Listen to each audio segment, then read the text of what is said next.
Et d'abord donc ce pavé dans la mare lancé par le ministre de la Santé, la cigarette électronique pourrait-elle être bientôt reconnue comme un dispositif de sevrage tabagique? Oui, cette mesure pourrait faire partie du prochain plan tabac du gouvernement pour la période 2023-2028, actuellement en discussion. Et une proposition qui fait forcément polémique. Reportage à Nancy avec David Bailly et Éric Bertrand. Dans ce magasin de cigarettes électroniques, on estime que 90% des vapoteurs sont d'anciens fumeurs, comme Philippe.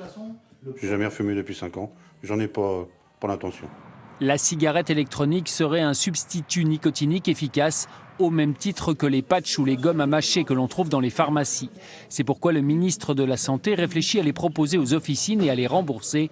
Reste bien sûr à agréer les vapoteuses.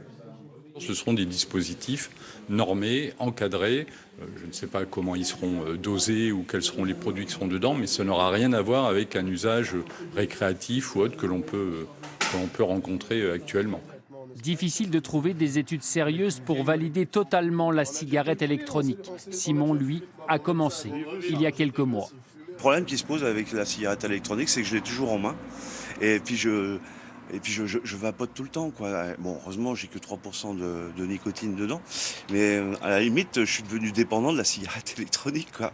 Si un fumeur arrête complètement de fumer et passe à la cigarette électronique, il y a une réduction des risques pour sa santé. Mais le problème, c'est que à terme, avec la cigarette électronique, il y a de nombreuses rechutes. Donc, c'est finalement reporter le problème. Alors qu'avec les substituts nicotiniques, une fois qu'on a arrêté, souvent l'arrêt est beaucoup plus long.